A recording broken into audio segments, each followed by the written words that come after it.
Pour Chloé Moreau, être serveuse n'était qu'un moyen de subsistance. Ce soir-là, cependant, le milliardaire Victor Beaumont allait la changer en attraction principale de son caprice. Il l'a humiliée, la contrainte à jouer. Il ignorait que le talent de la jeune femme causerait sa propre chute. La coupe en cristal de Victor Beaumont percuta la table. Le choc sonore déchira le brouhaha du salon de luxe. « Ce verre est absolument immonde », lança-t-il, sa voix portant. Tous les regards convergèrent vers eux, il déchiffra son badge. « Chloé, on ne vous a donc pas appris à faire votre travail correctement ?» Chloé sentit ses joues s'empourprer. « Je vous présente mes excuses, monsieur. Je vais la remplacer sur le champ. » Mais Victor avait une autre idée en tête. Son regard glacial se posa sur le piano à queue dans le coin de l'estrade. Un sourire cruel se dessina sur son visage. « Non, vous allez faire bien mieux que ça. » Il se leva. Il empoigna le bras de Chloé avec une poigne de fer. La violence de son geste la pétrifia. Il la traîna à travers le salon. Ses talons peinaient à suivre son rythme effréné. Des rires gênés commencèrent à fuser parmi les invités. « Mesdames et messieurs », projeta Victor, « une performance exclusive, la serveuse virtuose. » L'assistance se mua en un tribunal silencieux. Certains s'esclaffèrent ouvertement. D'autres, complices par leur silence, fixaient leurs assiettes. Le directeur de l'hôtel se précipita vers eux, le visage blême. « Monsieur Beaumont, je vous en prie, ceci est déplacé. » Victor ne lui accorda pas même un regard. Soit elle joue, soit elle est à la porte. C'est son choix. Le directeur se tourna vers Chloé, les yeux suppliants. « Chloé, s'il vous plaît, une seule chanson. » Elle pensa à sa mère, aux médicaments coûteux sur sa table de chevet, au loyer qui n'attendait pas. Elle n'avait pas le choix. Les épaules affaissées par la défaite, elle s'avança vers le piano. Le silence dans la salle était oppressant, chargé de l'anticipation de l'humiliation finale. Chloé s'assit. Ses mains tremblaient au-dessus des touches d'ivoire. Elle prit une profonde inspiration, et elle joua. Ce n'était pas une simple mélodie, ce ne furent que 3 accords, mais une introduction si puissante, si complexe, issue d'une sonate de renom. Le son emplit la salle d'une perfection foudroyante. Les rires s'éteignirent, les conversations cessèrent, le sourire sur le visage de Victor Beaumont se figea. La farce était terminée. Le visage pétrifié de Victor Beaumont était le trophée de Chloé. Dans ce silence abasourdi, elle sentit une force nouvelle l'envahir. La peur s'était évaporée, la honte avait disparu. À leur place, une fureur froide et ancienne prit le dessus. Elle n'allait pas s'arrêter. Pas maintenant. Ses mains, autrefois tremblantes, étaient désormais d'une assurance redoutable. Elle dansait sur le clavier avec une intimité féroce. La mélodie explosa à travers le salon. Ce n'était plus de la musique, c'était un manifeste. Chaque note rapide et précise était une gifle à l'arrogance de Victor. Chaque accord puissant était une affirmation de sa propre existence. Les serveurs s'immobilisèrent, plateau oublié en main. Les couples suspendirent leurs discussions. Les téléphones furent rangés. Tous les regards étaient rivés sur cette improbable silhouette au piano. La serveuse, cette jeune femme que quelques minutes plus tôt, il ne voyait même pas. Maintenant, elle était la seule chose qui comptait. Le directeur de l'hôtel, adossé à un mur, restait bouche bée. La peur sur son visage avait cédé la place à une admiration pure. Chloé ne jouait pas pour eux. Elle jouait pour elle-même, pour toutes les fois où elle avait été ignorée, sous-estimée. La musique jaillissait d'elle, un torrent de douleur, de talent et de puissance trop longtemps contenu. Lorsque la dernière note s'évanouit, un silence lourd et respectueux s'installa. Personne n'osait respirer. Ce fut un homme âgé, assis à une table du fond, qui rompit le charme. Il se leva lentement. Ses vêtements étaient discrets, mais il émanait de lui une aura d'autorité. « Ceci, dit-il d'une voix calme, mais qui s'imposa à tous, est l'étude révolutionnaire de Chopin, l'une des pièces les plus ardues jamais composées. De toute ma vie, je n'ai entendu que 3 pianistes la jouer avec une telle âme. » Victor Beaumont cligna des yeux, comme sortant d'une transe. Il devait reprendre le contrôle. « Impressionnant », ricana-t-il, la voix trop forte. Un petit singe savant bien dressé. Elle s'est appuyée sur les touches dans le bon ordre. Maintenant, retournez nettoyer les tables. Le spectacle est fini. Chloé pivota sur le tabouret. Pour la première fois, elle planta son regard directement dans celui de Victor. Il n'y avait plus de peur, juste du mépris. « Je ne suis pas dressée », dit-elle, la voix ferme et claire. « J'ai été formée. » Elle marqua une pause. « J'ai été la première boursière de couleur de l'histoire du Conservatoire national supérieur de Paris.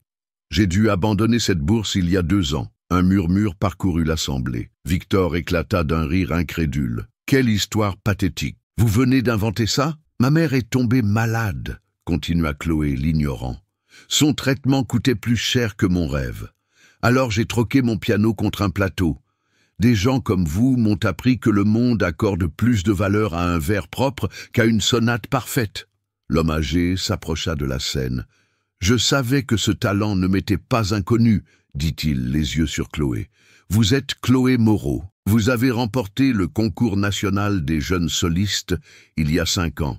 Ce qui vous est arrivé est une perte irréparable pour la musique française. Je suis le maître Dubois. » Cette validation frappa Victor comme un coup de poing. Le nom du maître était une référence pour tous dans cette salle. Un investisseur asiatique, avec qui Victor tentait de conclure un contrat de plusieurs millions, le foudroya du regard. Il adressa un léger hochement de tête à Chloé, un signe de respect. Victor vit le geste. Il vit son contrat à plusieurs millions s'évaporer sous ses yeux. Le sang lui monta au visage. L'humiliation était totale. L'investisseur, M. Chen, se leva et alla discuter avec Maître Dubois, ignorant complètement Victor. Le milliardaire se retrouva seul, centre d'attention pour toutes les mauvaises raisons. Maître Dubois s'approcha du piano. « Mademoiselle Moreau, » dit-il doucement, « votre place n'est pas derrière un plateau. Elle est sur les plus grandes scènes du monde. Voici ma carte. Je vous en prie, appelez-moi demain. Nous allons vous aider à retrouver votre chemin. » Chloé prit la carte. Ses doigts picotaient encore de la performance. Ce n'était qu'un petit rectangle de carton, mais il ressemblait à une clé. Alors qu'elle se tournait pour quitter la scène, Victor l'intercepta près de la porte de service. Le sourire de façade avait disparu. Son visage était un masque de haine. « Vous m'avez humilié, » siffla-t-il, la voix chargée de venin. « Profitez de vos quelques minutes de gloire. Demain, vous n'aurez même plus ce travail. Je vais m'assurer que vous ne servirez plus jamais un verre d'eau dans cette ville. Vous regretterez le jour où vous avez touché ce piano. » La menace était bien réelle. La lutte de Chloé ne faisait que commencer. L'espoir était une flamme fragile. La carte du maître dans la main de Chloé semblait chaude, une promesse d'avenir. Mais les mots de Victor Beaumont étaient un vent glacial, menaçant d'éteindre cette flamme à jamais. La nuit fut longue. Le sommeil ne vint pas. Chaque ombre dans son petit appartement semblait murmurer sa menace. Le lendemain matin, elle arriva à l'hôtel pour prendre son service.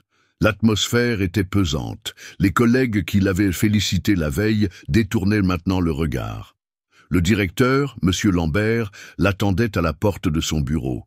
Il ne l'invita pas à entrer. Il se tenait sur le seuil, tel un bourreau honteux. « Chloé, » commença-t-il à voix basse, « je ne sais pas comment vous dire ça. » Elle savait déjà. Son estomac se noua. « Il a appelé ce matin, » poursuivit le directeur, incapable de la regarder. « Victor Beaumont. Son groupe a des contrats avec toute notre chaîne d'hôtels. Événements, réservations, tout. Il a dit que si vous étiez encore ici à midi, il annulerait tout. Au niveau national. » Le directeur leva enfin les yeux. On y lisait du désespoir. « Chloé, cela représente des centaines d'emplois. Je ne peux pas... » « Je comprends, » l'interrompit-elle. Sa propre voix lui parut lointaine. La dignité était tout ce qui lui restait. « Vous n'avez pas besoin de vous justifier. » Il lui tendit une enveloppe épaisse. « Votre solde de tout compte. J'ai ajouté un extra, de ma poche, pour ce que ça vaut. » Elle prit l'enveloppe. Le papier semblait lourd, le prix de son audace. Elle tourna les talons et partit sans un regard en arrière. Pendant que Chloé marchait vers l'arrêt de bus, son uniforme plié dans son sac, Victor Beaumont était dans son bureau. Un espace froid de verre et d'acier surplombant la ville entière. Il tenait une tasse d'expresso. Le téléphone était sur haut-parleur. « Bonjour, Ricardo, c'est Victor. » Sa voix était désinvolte, presque lasse. Juste un appel rapide, concernant ce poste de responsable événementiel dans ton hôtel. N'engage pas une femme nommée Chloé Moreau. Il y eut un silence à l'autre bout du fil. Oh oui, la pianiste. Elle est devenue la star d'Internet du jour au lendemain. La mâchoire de Victor se contracta. Exactement. Une étoile filante. Elle est instable, insubordonnée, une source de problèmes. Considère ça comme un conseil d'ami. La menace implicite était limpide.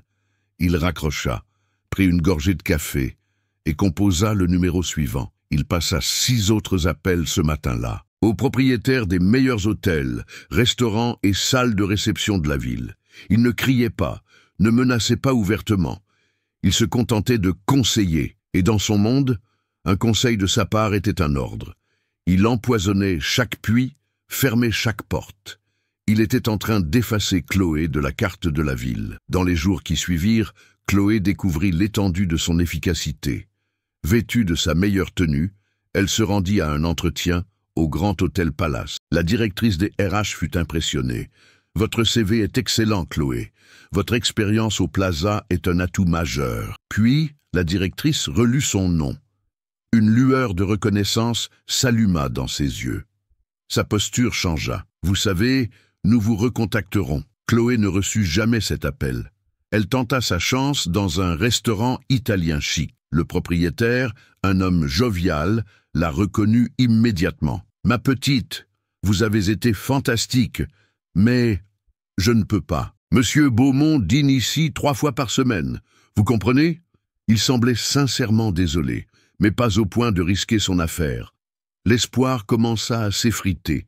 Elle essaya des endroits plus modestes, des bistrots, des cafés. La réponse était invariablement la même, un regard de reconnaissance suivi d'une excuse hâtive. Le poste a été pourvu. Nous sommes en pleine restructuration. Ce n'est pas le profil que nous recherchons. Les murs de la ville semblaient se refermer sur elle. Victor Beaumont n'avait pas besoin de barreaux pour construire une prison. Son influence suffisait. Les semaines devinrent un mois. L'argent de son licenciement s'épuisait. La facture de la pharmacie pour les médicaments de sa mère arriva. Elle était plus élevée que prévu. Puis vint l'avis de loyer impayé, un papier rouge collé sur sa porte qui semblait hurler son échec. Une nuit, sa mère eut une quinte de toux plus violente. Le son de cet effort, de cette fragilité, résonna dans l'appartement et brisa quelque chose en Chloé. Elle s'assit à la petite table de la cuisine. La carte de Maître Dubois était là. Elle la fixa. Ce bout de carton lui semblait maintenant une plaisanterie cruelle, une chimère. À quoi bon le talent si le monde ne la laissait même pas faire la plonge? La rage froide qu'elle avait ressentie sur scène s'était muée en un désespoir glacial. Peut-être que Victor avait gagné. Peut-être que la leçon était celle-ci. Les puissants gagnent toujours. Les invisibles doivent le rester. Elle prit la carte. Ses doigts se dirigèrent vers la poubelle. La jeter. Éteindre la dernière étincelle d'un espoir qui ne lui apportait que de la douleur. Oublier le piano, la musique, le rêve, se concentrer sur la survie. Sa main s'arrêta en l'air. Elle ferma les yeux, et l'espace d'un instant, elle n'était plus dans sa cuisine sombre. Elle était sur scène. Elle sentait le poids des touches sous ses doigts. Elle entendait ce silence stupéfait du public. Elle voyait le visage de Victor Beaumont, l'arrogance se fondant en pure incrédulité. Ce pouvoir, personne ne le lui avait donné. Elle l'avait conquis. Il était toujours là, entre ses mains. Il pouvait fermer les portes des restaurants, il pouvait la chasser des hôtels. Mais il ne pouvait pas lui enlever la musique qui vivait en elle. Sa main se referma sur la carte, écrasant légèrement les bords. L'hésitation se transforma en détermination. Cette carte n'était pas une chimère, c'était une arme, et elle allait apprendre à s'en servir. Les épaules droites, Chloé prit son téléphone. Sa main ne tremblait plus. Elle composa le numéro. Une voix répondit. « Allô, résidence de Maître Dubois. » Chloé inspira profondément. « Je m'appelle Chloé Moreau, » dit-elle d'une voix ferme. « Le maître m'a demandé de l'appeler. » La partie avait changé. Elle ne fuyait plus. Elle contre-attaquait. Alors que le téléphone sonnait chez le maître, l'esprit de Chloé remonta le temps. Le souvenir était vif et clair, comme les notes d'un piano bien accordé. 2 ans plus tôt. Le salon de son ancien appartement était petit, mais baigné de soleil. Une Chloé plus jeune, les yeux brillants d'ambition, jouait sur un piano droit. La musique était complexe, pleine de vie. Sa mère, Laura, était assise dans un fauteuil, le visage plus rond, le sourire plus facile. Elle paraissait fragile, mais heureuse. La maladie n'était encore qu'un murmure, pas un cri. Ce jour-là, Laura tenait une unique partition, jaunie par le temps. C'était une simple berceuse que sa grand-mère lui chantait.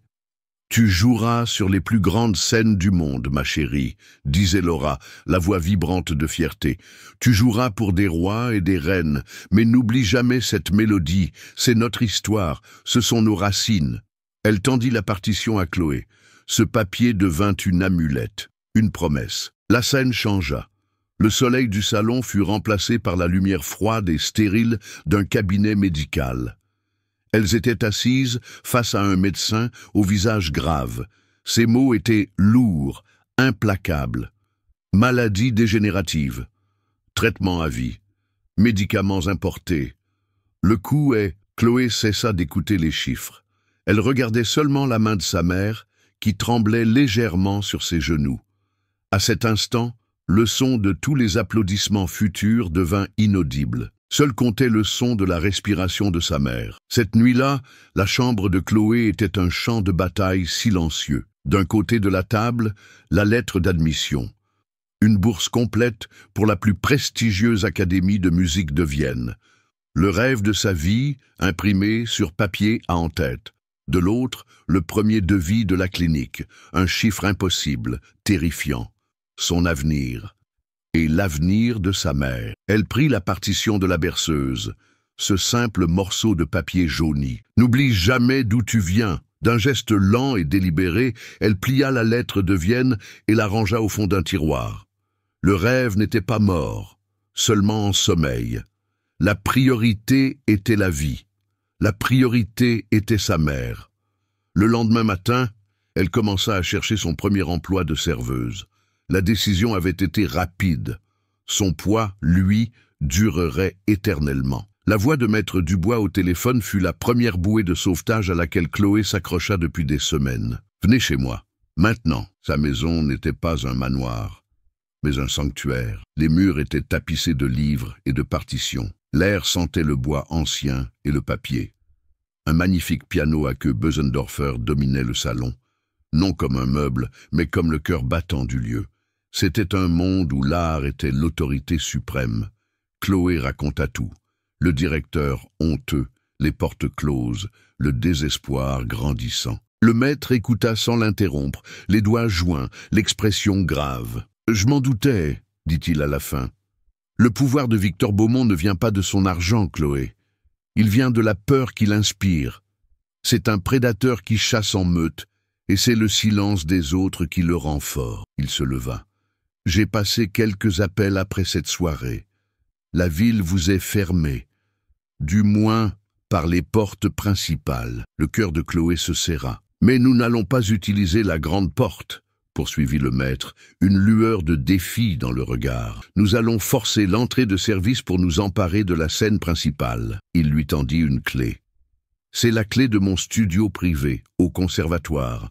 Personne ne vous y dérangera. Allez-y chaque jour. Répétez. Souvenez-vous de qui vous êtes. La musique ne sera pas seulement votre voix, elle sera votre armure et votre épée. » Cette première semaine, le studio devint son refuge et son terrain d'entraînement. Les premières heures furent frustrantes. Ses doigts semblaient lents, la discipline de ses années d'études, rouillée par l'anxiété et le travail éreintant. Mais peu à peu, la musique revint. D'abord, les gammes et les exercices, puis les sonates de Chopin, la fureur de Liszt. Elle ne faisait pas que jouer, elle exorcisait ses démons sur ses touches, l'humiliation, la colère, la douleur. Tout se transformait en son. Un soir de pluie, en sortant du conservatoire, une silhouette l'attendait sous un porche. Elle recula surprise. « Chloé ?» C'était Julien, le barman de l'hôtel. Son visage était tendu. « Excusez-moi de vous faire peur, » dit-il vite. Il fallait que je vous parle. J'ai vu ce qui s'est passé, ce que Beaumont vous a fait, et j'ai entendu ce qu'il a dit après. Ce n'est pas juste. Chloé l'observa, méfiante. Pourquoi me dire ça? Parce que j'ai aussi une mère malade, dit Julien, la voix étranglée. Et je sais ce que c'est d'avoir peur. Mais ce qu'il a fait, c'est de la lâcheté. Je travaille encore là-bas. Je reste derrière mon bar, silencieux. Je sers des verres. Et j'entends des choses. Beaucoup de choses. Si vous avez besoin d'une paire d'yeux et d'oreilles à l'intérieur, je peux aider. Pour la première fois depuis longtemps, Chloé sentit qu'elle n'était pas complètement seule dans cette guerre. Julien devint son espion improbable. Il se retrouvait dans des cafés modestes, loin des quartiers huppés que fréquentait Victor Beaumont. Ces informations étaient des fragments, des murmures, les pièces d'un puzzle. Il prépare le grand gala de la Fondation Nouvel Avenir, dit Julien lors d'une de leurs rencontres. C'est l'événement caritatif de l'année. Toute la presse sera là. Il monte sur scène, parle d'éthique, d'aider les plus démunis. C'est la soirée la plus importante pour son image publique. Chloé et Maître Dubois échangèrent un regard. La même idée germa dans leurs esprits. C'était la scène parfaite. Une confrontation directe dans le monde des affaires serait un suicide. Mais sur son propre terrain, sur la scène qu'il avait construite pour se célébrer lui-même, il était vulnérable. Le plan commença à prendre forme. Il était audacieux, presque insensé. « Je peux obtenir un plan de la salle de bal ?» offrit Julien. « Le programme de la soirée, la liste des prestataires ?» Chloé sentit l'adrénaline monter. « Y aura-t-il un piano ?»« Toujours », confirma Julien. « Un piano à queue blanc. Il reste sur scène pour l'attraction musicale surprise. » La préparation s'intensifia. Les séances de Chloé au studio changèrent. Elle ne se contentait plus de répéter des œuvres connues. Elle se mit à composer, une mélodie nouvelle, qui naissait dans la douleur et l'incertitude, mais qui grandissait en un crescendo de fureur et de puissance. C'était son histoire, racontée en notes de musique. C'était le morceau qu'elle jouerait. Julien s'occupait de la logistique. Il lui procura un uniforme d'une des sociétés de traiteurs. « Vous entrerez avec l'équipe de service. Personne ne fait attention au personnel. » expliqua-t-il. « Je vais vous montrer un itinéraire par les couloirs de service qui mènent directement aux coulisses. Le maître serait l'élément de légitimation. Je serai dans le public, au premier rang. Quand vous montrez, ils essaieront de vous arrêter. La sécurité interviendra. Mais si je me lève, si je leur dis de vous écouter, je peux vous faire gagner 30 secondes. Le reste dépendra de vous et de votre musique. » La veille de l'événement, ils se réunirent une dernière fois dans le studio du maître.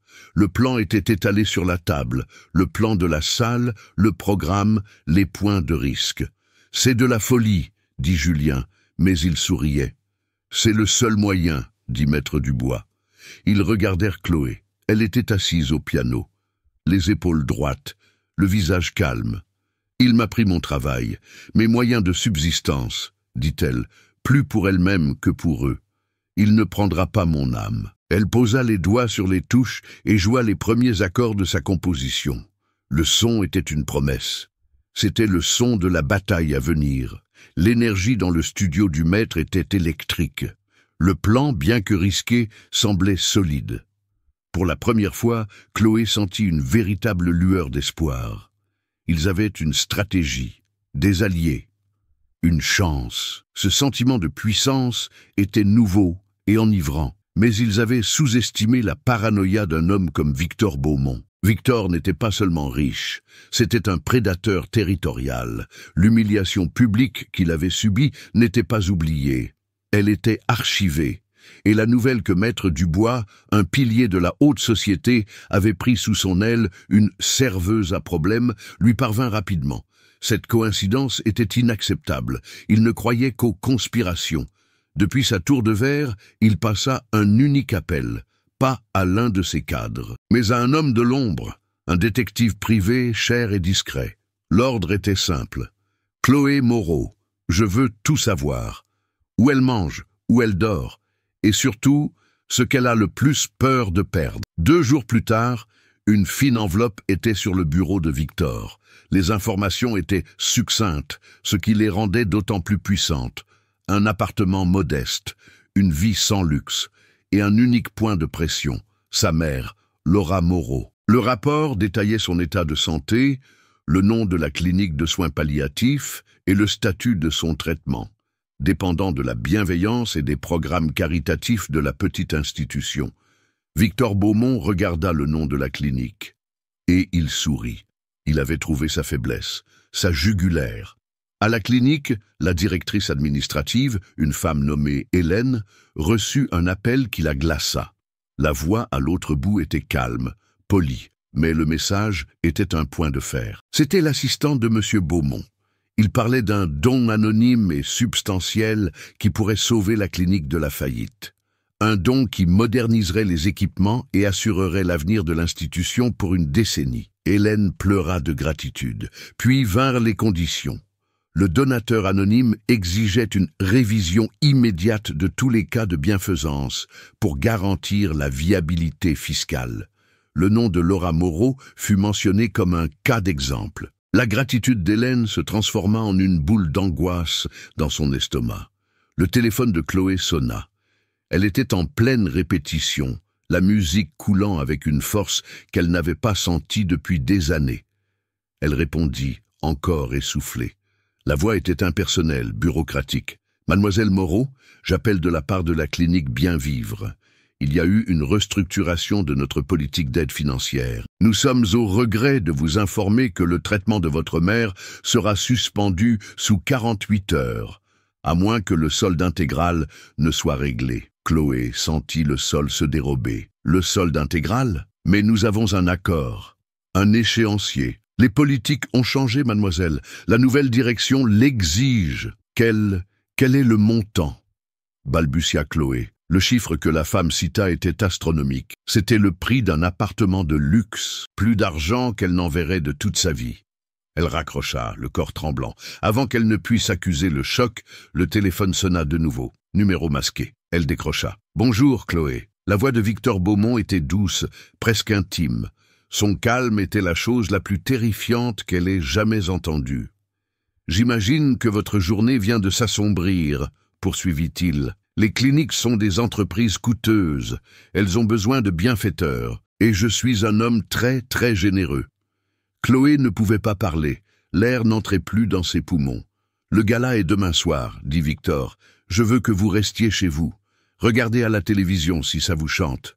Si vous êtes aperçu à moins de 10 pâtés de maison de l'événement, la générosité de ce donateur anonyme pourrait se tarir. Si vous tentez quoi que ce soit, si votre nom est ne serait-ce que murmuré dans ce salon, je rachèterai cette clinique le lendemain matin.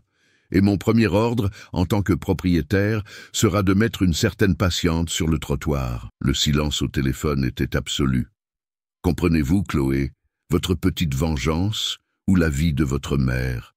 Le choix est très simple. » Il raccrocha. Le monde de Chloé s'effondra. Le plan, la musique, la justice, tout n'était que poussière. Il ne l'avait pas menacée physiquement.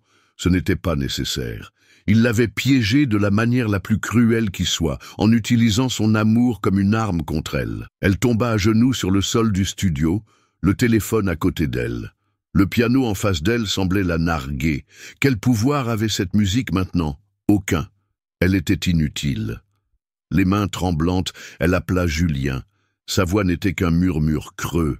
« Julien, c'est fini. Je ne peux pas.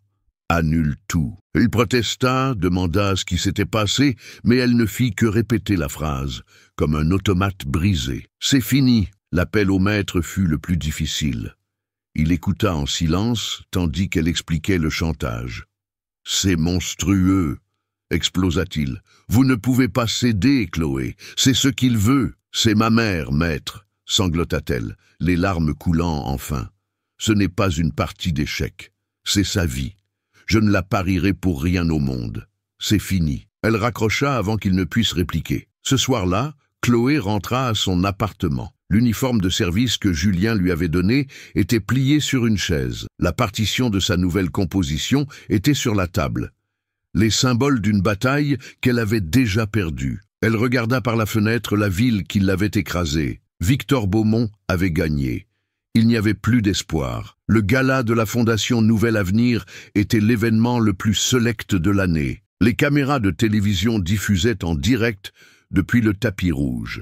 Politiciens, célébrités et milliardaires défilèrent en tenue de créateurs. Au centre de tout cela, Victor Beaumont, l'hôte, le philanthrope, le bienfaiteur. Dans son petit appartement, Chloé regardait la scène sur l'écran d'une vieille télévision. Chaque sourire de Victor aux caméras était un coup de poignard dans son cœur. Il était sur scène, sous les projecteurs, parlant de dignité et d'opportunité. Ces mots étaient une insulte à tout ce qu'elle avait enduré ces dernières 48 heures.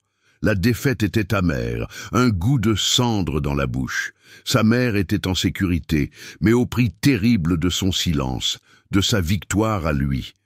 Son téléphone vibra sur la table. C'était Maître Dubois. Elle répondit, la voix vide. « Maître, je vous en prie. » « Ne raccrochez pas, Chloé. » Sa voix était urgente, pleine d'une énergie qu'elle ne comprenait pas. « Je sais que vous avez abandonné. Je comprends pourquoi. Mais vous ne connaissez pas toute l'histoire. » Chloé fronça les sourcils. Quelle histoire! Le chantage de Victor reposait sur l'argent. Il a utilisé la menace financière pour vous faire taire. Alors, je me suis battu avec les mêmes armes, mais du bon côté. Le maître expliqua dans un flot de paroles. Il n'avait pas dormi.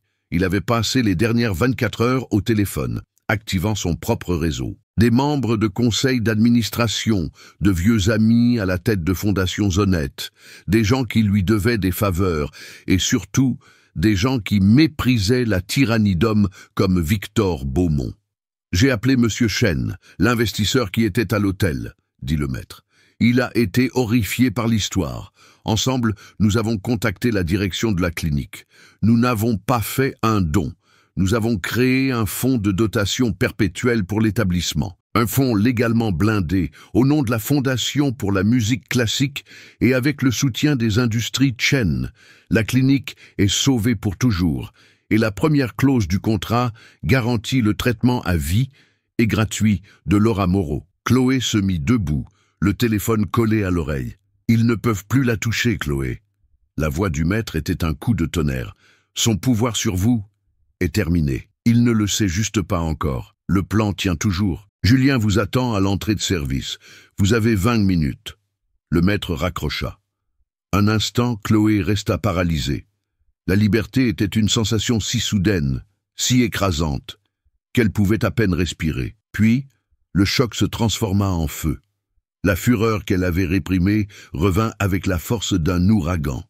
Elle regarda la télé. Victor pérorait encore.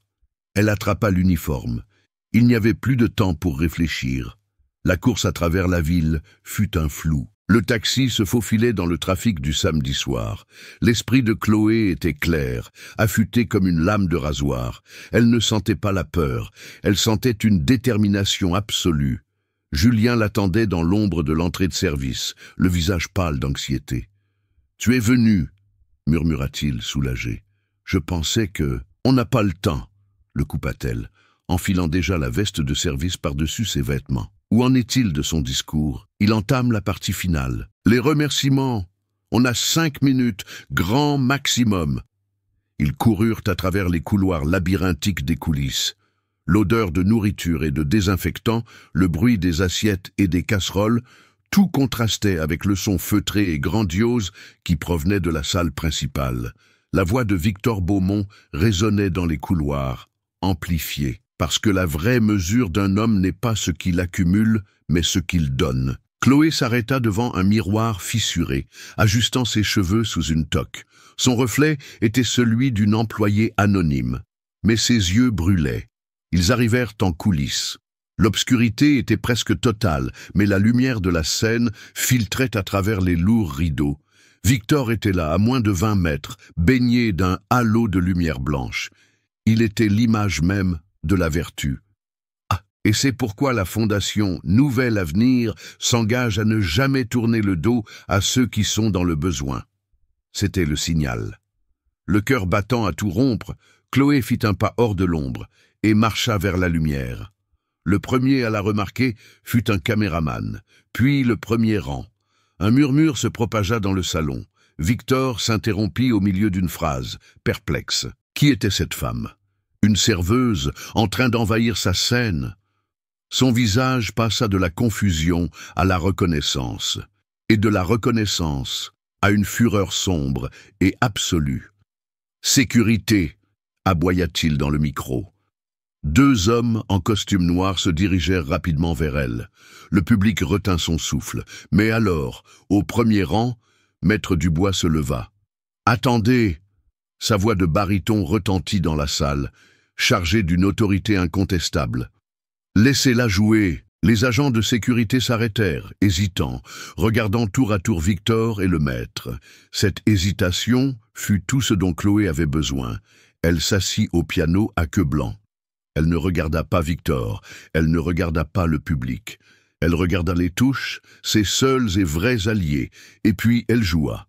La première note fut grave, solitaire, une note de pure douleur. La mélodie qui suivit était sa composition. La musique raconta l'histoire du cabinet médical, de l'espoir anéanti. La mélodie se transforma alors, gagnant en vitesse et en rage. C'étaient les portes qui se fermaient, le venin de Victor au téléphone, le désespoir d'une fille prise au piège. Mais ensuite, la musique changea de nouveau. La fureur céda la place à une force puissante et grandissante. C'était le son de la résistance, le son de l'amour d'une fille, de la loyauté d'un ami, de l'intégrité d'un mentor. C'était la mélodie de la liberté. Le point culminant du morceau fut un crescendo d'accords triomphants. Une déclaration que l'art, la vérité et la dignité ne pouvaient être ni achetés ni réduits au silence. Les journalistes avaient baissé leurs caméras. Les invités étaient debout, hypnotisés. Victor Beaumont se tenait sur la scène, oublié, une statue de haine impuissante. Sa musique l'avait effacé. Quand la dernière note résonna, un silence profond et absolu envahit la salle. Personne n'applaudit. Personne ne bougea. Le monde entier semblait retenir son souffle, assimilant la vérité qu'il venait d'entendre. Cette preuve, elle était irréfutable. Le silence dans la salle était une force de la nature, un vide sonore où la vérité de la musique de Chloé résonnait encore. Il dura une éternité contenue en 10 secondes, puis un son rompit le charme. Pas une explosion, le son d'une seule paire de mains qui applaudit, lentement, avec rythme et intention. Maître Dubois était debout au premier rang, les yeux fixés sur Chloé, l'admiration gravée sur son visage. À côté de lui, Monsieur Chen, l'investisseur, se leva aussi et se mit à applaudir. Puis une femme au 3e rang, un couple près du bar. En quelques secondes, l'applaudissement solitaire se transforma en une vague, une tempête, un rugissement d'approbation qui fit trembler les fondations du salon de luxe. Le public tribunal avait rendu son verdict. L'ovation était pour Chloé. Et chaque applaudissement était un clou dans le cercueil de l'empire de Victor Beaumont. Lui, toujours sur scène, semblait rapetissé sous le son. La fureur sur son visage fit place à la confusion. Il ne l'applaudissait pas, lui. Il célébrait sa chute. Lorsque les applaudissements diminuèrent, M. Chen monta calmement sur scène. Un technicien, par instinct, lui tendit un micro. La voix de Chen était froide et précise. « Bonsoir. Comme beaucoup d'entre vous le savent, j'étais à Paris cette semaine pour finaliser un partenariat de 50 millions d'euros avec le groupe Beaumont. » Un silence tendu s'abattit sur l'audience. Victor tourna brusquement la tête, les yeux écarquillés. « Je suis venu à cet événement, » poursuivit Chen, « pour célébrer un homme que je croyais visionnaire. Au lieu de cela, j'ai été témoin d'un acte de cruauté et de chantage innommable, suivi d'une démonstration de courage et de talent comme on en voit rarement. » Il fit un geste vers Chloé, qui restait assise au piano, l'incarnation du calme dans l'œil du cyclone. « Mon entreprise est fière de ses valeurs. Intégrité, honneur, respect. Monsieur Beaumont n'a fait preuve d'aucune de ces qualités. Par conséquent, j'annonce publiquement, ici et maintenant, que toutes les négociations sont terminées. Le partenariat est annulé. Nous ne faisons pas affaire avec des hommes d'un caractère aussi vil. » Le souffle collectif de stupéfaction dans la salle fut comme un coup de tonnerre. 50 millions d'euros, évaporés. en direct. Avant que Victor ne puisse réagir, une femme aux cheveux gris et à la posture impeccable monta sur scène de l'autre côté. C'était Eliane Gued, la cofondatrice et présidente d'honneur de la fondation Nouvel Avenir. Son visage était un masque de fureur et de honte. « La fondation Nouvel Avenir », dit-elle, la voix tremblante de rage contenue, a été créée il y a 30 ans pour donner une voix à ceux qui n'en ont pas. Pour construire, pas pour détruire. Ce soir, le nom de notre fondation a été sali par l'arrogance et l'ego d'un seul homme. Elle regarda Victor droit dans les yeux. « Victor, au nom de tout le conseil d'administration, je vous informe que votre don pour cette soirée est formellement refusé. Nous ne voulons pas de votre argent sale. De plus, je convoquerai une réunion d'urgence demain matin. Le premier et unique point à l'ordre du jour sera votre destitution immédiate et irrévocable de la présidence et du conseil. » Un autre coup, son bouclier de philanthrope, son plus précieux outil de relations publiques, venait d'être brisé à ses pieds. Le chaos explosa. Les journalistes, qui couvraient jusqu'alors un événement mondain ennuyeux, réalisèrent qu'il tenait le scandale de l'année. Les flashs crépitaient sans fin, transformant la scène en zone de guerre. « Monsieur Beaumont, est-il vrai que vous avez fait chanter cette musicienne? Quelle est votre réponse aux accusations de Monsieur Chen ?» Victor finit par craquer. La façade polie vola en éclats, révélant la créature laide et désespérée qu'elle cachait. Il se jeta sur le micro du pupitre. « Silence !» hurla-t-il, la voix stridente, méconnaissable. « Fermez-la! J'ai bâti cette ville! Vous tous !» Mais plus personne ne l'écoutait. Son autorité s'était désintégrée. Une journaliste plus audacieuse tendit son micro à la députée présente. « Madame la députée, que compte faire la classe politique ?» Celle-ci, flairant l'opportunité, répondit aussitôt. « Ce que nous avons vu ici suggère un comportement non éthique qui pourrait avoir des implications pénales. Dès lundi, je déposerai une demande officielle pour l'ouverture d'une commission d'enquête sur les pratiques commerciales et les dons politiques des entreprises de M. Beaumont. » La sanction était désormais totale, financière, sociale et, enfin, légale. Victor tenta de crier à nouveau, mais sa voix n'était qu'un bruit perdu dans la tempête. C'est alors que le chef de la sécurité de l'événement, le même homme qui s'était avancé pour faire sortir Chloé, se dirigea vers Victor. Son expression était neutre. Il ne protégeait plus l'hôte. Il protégeait l'événement de l'hôte. « Monsieur Beaumont, je vais vous demander de me suivre, s'il vous plaît. » Victor le repoussa. « Ne me touchez pas.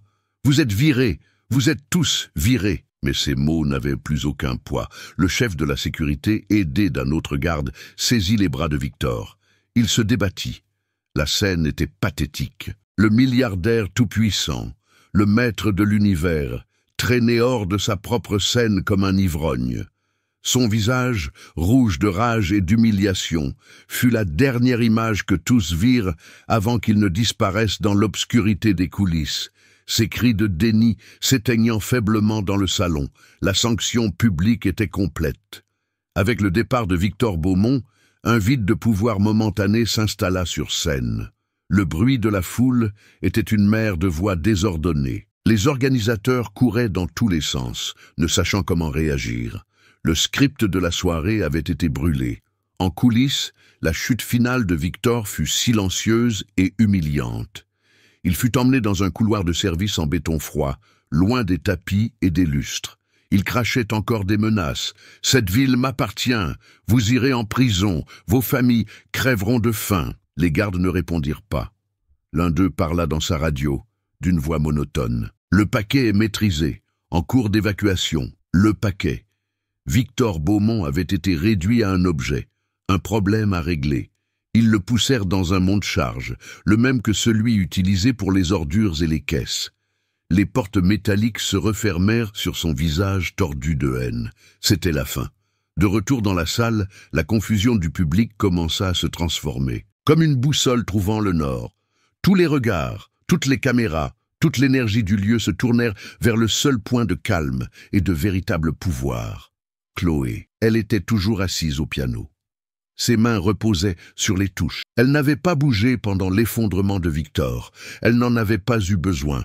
Sa musique avait déjà tout accompli. Elle était le centre immobile d'un monde qu'elle venait de renverser. Le chaos laissa place à un respect palpable. Les gens commencèrent à se lever, non pour partir, mais pour mieux la voir. Les applaudissements reprirent, cette fois plus contenus, plus révérencieux. C'était un hommage. Alors, Maître Dubois, Eliane Gued et Monsieur Chen montèrent sur scène. Ils ne se dirigèrent pas vers le pupitre, ils allèrent vers elle. Ensemble, ils formèrent un demi-cercle autour du piano, un geste instinctif de protection et d'alliance. Le message était clair. Elle n'était plus seule. Le maître posa une main douce sur son épaule. « Chloé, dit-il, la voix chargée d'émotion. Ce soir, vous nous avez rappelé que la musique n'est pas qu'un divertissement. C'est une arme, l'arme la plus puissante de toutes, la vérité. » Eliane Gued, la présidente de la fondation, avait les larmes aux yeux. Le mot « merci » est trop faible. Vous avez exposé une imposture et nous avez donné une chance de devenir une véritable institution. Vous avez offert à notre fondation un avenir qui en vaille la peine. Enfin, M. Chen s'inclina légèrement, un geste de profond respect. Le courage et le talent sont une combinaison rare, mademoiselle Moreau. Le monde a besoin de plus d'artistes comme vous, et de moins de tyrans comme lui. Chloé leva les yeux vers eux, ses protecteurs, ses alliés. Elle aperçut Julien en coulisses, le visage inondé de larmes, souriant jusqu'aux oreilles. Et finalement, la tension qu'il avait portée pendant des jours, des années, commença à se dissiper. Un unique sanglot s'échappa de ses lèvres. Une seule larme coula sur sa joue. Ce n'était pas de la tristesse, c'était du soulagement, de la libération. Elle les regarda et ne put prononcer qu'un seul mot, d'une voix rauque. « Merci ». Les journalistes s'approchèrent du bord de la scène, mais l'agressivité avait disparu. Les questions n'étaient plus des attaques, mais des invitations. « Chloé, quel est le titre de votre morceau ? Pouvez-vous nous raconter votre histoire ?» La femme qu'il tentait d'interviewer n'était plus une serveuse humiliée, une rumeur, une victime. Elle était la maîtresse du récit. Sous les lumières qui célébraient autrefois le mensonge, elle était devenue le symbole de la vérité. Maître Dubois fut le premier à la rejoindre. Avec une douceur paternelle, il l'aida à se lever du tabouret. Les jambes de Chloé semblaient ne plus lui appartenir. La force qui l'avait soutenue pendant sa performance l'abandonnait maintenant, laissant place à une fatigue profonde, presque transcendantale. Eliane Gued et M. Chen se placèrent à ses côtés, formant une barrière humaine contre le mur de flash et de micro. « Par ici », dit le maître, la guidant vers la sécurité des coulisses. Dès qu'ils franchirent le lourd rideau, Julien courut vers eux. Le visage du barman était baigné de larmes, mais il arborait le plus grand sourire que Chloé ait jamais vu. Sans réfléchir, il la serra dans ses bras. « Tu l'as fait, Chloé. Mon Dieu, tu l'as fait, » répétait-il. Dans cette étreinte maladroite et sincère, au milieu du chaos des coulisses, Chloé sentit la première vague de réalité. Ce n'était pas un rêve. C'était arrivé. Elle le serra en retour, enfouissant son visage dans son épaule un instant. Le maître les conduisit dans une salle de réunion vide. Il ferma la porte, et le tumulte de la salle de bal se mua en un murmure lointain. La pièce était anonyme, mais pour Chloé, elle semblait l'endroit le plus sûr au monde. Elle s'assit, le corps entier secoué par la fin de la montée d'adrénaline. Ses trois alliés lui laissèrent un moment, lui permettant de respirer. Puis, Eliane Gued s'approcha. « Chloé, » commença-t-elle, une chaleur sincère dans la voix. « Ce que vous avez fait sur scène est une résurrection, la vôtre et celle de notre fondation. Nous aimerions que vous soyez le visage et l'âme de notre reconstruction. La Fondation Nouvel Avenir souhaite vous offrir le poste d'artiste en résidence, un contrat de 5 ans, avec une liberté de création totale, un salaire conséquent et toutes les ressources pour composer et vous produire. Nous voulons que votre musique soit notre hymne. » Chloé la regarda, abasourdie. Un emploi, la stabilité, le respect, des concepts d'une autre vie. Avant qu'elle ne puisse répondre, Monsieur Chen s'avança. Ce que Madame Guedes vous offre est la sécurité que vous méritez, Mademoiselle Moreau. Ce que je souhaite vous offrir, c'est le monde. Il parla avec la même précision que pour ses affaires. Ma société possède une fondation culturelle qui soutient les artistes prometteurs. Nous aimerions financer entièrement l'enregistrement de votre premier album, dans les meilleurs studios de Londres. Et ensuite une tournée mondiale de lancement, Paris, Tokyo, New York, sans aucune obligation. Juste un investissement dans votre art. Le monde doit entendre ce que vous avez joué ce soir. Un album, une tournée mondiale. Chloé avait la tête qui tournait. Les mots étaient trop grands pour sa réalité. Elle se tourna vers Maître Dubois, cherchant du soutien. Il sourit. « Calmez-vous, ma chère. Respirez. Vous n'avez rien à décider maintenant. L'important est que vous compreniez. Ceci est votre nouvelle réalité. Le pouvoir est revenu entre vos mains. » On frappa timidement à la porte. C'était Monsieur Lambert, le directeur de l'hôtel. Il semblait avoir vieilli de 10 ans. « Excusez-moi. Puis-je parler à Chloé un instant ?» Elle sentit une pointe de son ancienne peur, mais en le regardant, elle ne vit qu'un homme petit et effrayé. Elle acquiesça. « Chloé, Mademoiselle Moreau, il n'y a pas de mots pour dire à quel point je suis désolé. Ce que j'ai fait, c'était lâche. J'ai pensé à mon emploi, à mes employés, et j'ai choisi la peur. Aujourd'hui, vous m'avez montré ce qu'est le courage. Ce que vous avez fait est la chose la plus digne que j'ai jamais vue. L'hôtel, la chaîne, nous voudrions vous présenter des excuses officielles et offrir une compensation. » Chloé le coupa, la voix douce, sans une once de colère. « Monsieur Lambert, tout va bien. » Il la regarda, confus. « Mais vous avez fait ce que vous deviez faire pour survivre. Moi aussi, dit-elle. Je vous pardonne, mais je n'ai besoin de rien de votre part. Cette vie-là, l'uniforme, le plateau, ne m'appartient plus. » Son pardon n'était pas pour lui, il était pour elle.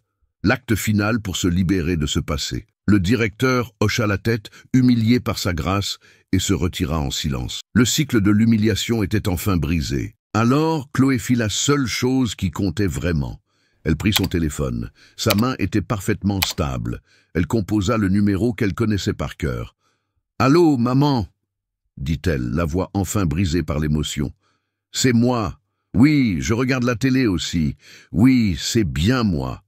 Maman, ne pleure pas, s'il te plaît. Tout va bien maintenant. C'est fini. Non, ne t'inquiète plus pour la clinique. Plus jamais. Je t'expliquerai tout. Sache juste une chose. On a gagné, maman.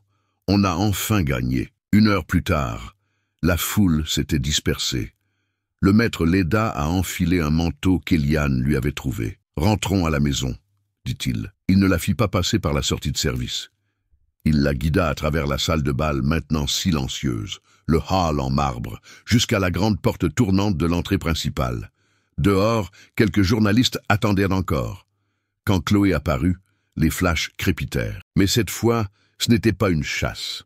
C'était une salutation. Une berline noire de luxe envoyée par Monsieur Chen l'attendait. Le chauffeur ouvrit la portière. Avant de monter, Chloé s'arrêta et regarda la façade de l'hôtel, la scène de sa plus grande douleur et de son plus grand triomphe. Ce n'était qu'un bâtiment. Les souvenirs ne pouvaient plus la blesser. Elle monta dans la voiture. La porte se ferma, étouffant les bruits de la ville. Et la voiture s'éloigna, l'emportant loin de la nuit qui lui avait rendu sa dignité, vers le premier jour de sa nouvelle vie. Vienne, Autriche. 2 ans plus tard, le salon doré du Musikverein, la scène la plus prestigieuse du monde de la musique classique, était plongé dans un silence absolu. Au centre, sous l'éclat des lustres centenaires, Chloé Moreau tenait la dernière note d'un concerto de Rachmaninov. Ses doigts reposaient sur les touches. Le chef de l'orchestre philharmonique de Vienne, les yeux clos, abaissa lentement sa baguette.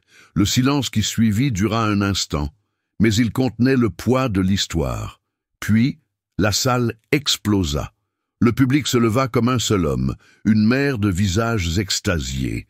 Les applaudissements n'étaient pas seulement polis, c'était une ovation tonitruante, passionnée. Des bravas fusaient le long des murs dorés. Chloé s'inclina, d'abord vers le public, puis vers l'orchestre. Un sourire sincère, libéré de toute ombre du passé, illuminait son visage. Elle n'était plus une survivante. Elle était une maîtresse de son art, une artiste au sommet de sa puissance. Les fleurs pleuvaient sur la scène. Elle s'inclina encore 2 fois, mais le public refusait de la laisser partir. Le chef d'orchestre sourit et lui fit signe vers le piano. Un rappel. Elle se rassit. La foule se tut, impatiente. Chloé se pencha vers le micro. Sa voix, calme et claire, emplit le salon. « Merci beaucoup. J'aimerais jouer un dernier morceau pour vous. C'est une chanson très simple, une berceuse que chantait ma grand-mère. Ce soir, je la dédie à la femme qui m'a donné la vie et m'a appris à ne jamais y renoncer. Ma mère, Laura, qui est ici au premier rang. » Tous les regards se tournèrent vers une femme élégante au premier rang. Laura Moreau, la santé retrouvée, le visage rayonnant de fierté, porta les mains à son visage pour contenir ses larmes. Et puis, Chloé joua. Après la tempête de Rachmaninov, la mélodie simple de la berceuse était d'une beauté bouleversante. Elle était intime, pure, l'âme de son parcours transformée en son. À cet instant, elle ne jouait pas pour les critiques ou pour l'élite viennoise. Elle jouait pour la femme qui avait tout sacrifié pour elle, dans la ville qui représentait le rêve qu'elle-même avait dû un jour sacrifier. La boucle était bouclée. En coulisses, Maître Dubois l'attendait avec une accolade chaleureuse. « J'ai toujours su que votre place était sur cette scène, ma fille. Mais vous avez fait plus que cela, vous l'avez conquise selon vos propres termes. » Julien, impeccablement vêtu d'un costume et portant une oreillette, s'approcha avec un presse-papier. Il n'était plus barman. Il était le manager de tournée de Chloé. « L'ambassadeur de France est en pleine crise de fierté nationale et exige votre présence à un dîner, dit-il en riant. Et Deutsche Grammophon a encore appelé pour le 2e album. Ils sont tenaces. » Alors qu'ils marchaient dans le couloir, une télévision allumée sur une chaîne d'information financière attira leur attention. Le gros titre portait sur les scandales d'entreprise de la dernière décennie. Une photo de Victor Beaumont apparut. Il était vieilli, hagard, l'arrogance remplacée par un vide sombre. La voix du présentateur narrait « Et Victor Beaumont, l'ex-milliardaire français dont la chute spectaculaire a commencé par un scandale lors d'un gala de charité, a été condamné ce matin à 3 années de prison supplémentaire pour fraude fiscale. Ayant fait faillite en 2024, ses derniers actifs ont été vendus aux enchères pour payer une fraction de ses dettes. Son nom est désormais synonyme de disgrâce. » Chloé, le maître et Julien s'arrêtèrent un instant, observant le fantôme de leur bourreau. Il n'y eut pas de célébration, pas de joie, juste une distance silencieuse. Il appartenait à un autre monde, à une autre histoire. Chloé se détourna et continua de marcher, laissant son image derrière elle, pour toujours. Quelques semaines plus tard, de retour à Paris, l'appartement de Chloé n'était pas un manoir, mais un havre de paix. Spacieux, lumineux, les murs couverts d'art et de livres. Au centre, un piano à queue Fazioli. Sur une étagère, à côté de prix musicaux du monde entier, une photo d'elle et de sa mère, riant aux éclats.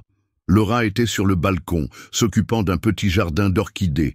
Elle fredonnait la berceuse. La paix de cette scène était la plus grande de toutes les victoires. Au mur, au-dessus du piano, dans un cadre élégant, il n'y avait ni diplôme ni récompense. Il y avait la partition originale, jaunie et fragile, de la berceuse. Le symbole de son sacrifice était maintenant l'emblème de sa rédemption. Chloé s'assit au piano. Ses doigts glissèrent sur les touches, non pour répéter, mais pour ressentir.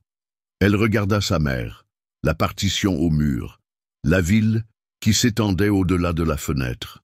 La ville qui fut autrefois sa prison n'était plus que sa maison. L'uniforme, le plateau, la peur, tout semblait appartenir à un vieux film sur quelqu'un d'autre. Il fut un temps où je pensais que le silence était le prix de la survie, que ma musique était une faiblesse à cacher. Mais j'avais tort. Ma musique n'a jamais été silencieuse. Elle était la vérité, et la vérité a son propre tempo. Elle attendait juste la bonne note, au bon moment, pour se faire entendre. Elle commença à jouer la berceuse doucement, non pour un public de milliers de personnes, mais juste pour elles deux. Le son emplit l'appartement, une mélodie de paix, d'amour et d'une vie nouvelle, méritée et enfin conquise. L'histoire de Chloé nous rappelle une vérité puissante.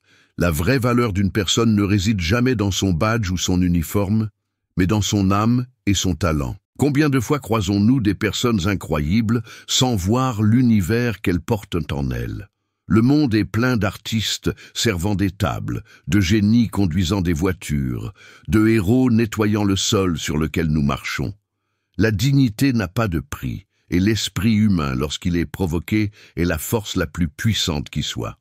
Si des histoires de justice et de dépassement de soi comme celle de Chloé vous inspirent également, rejoignez notre communauté. Abonnez-vous à la chaîne pour ne manquer aucune vidéo.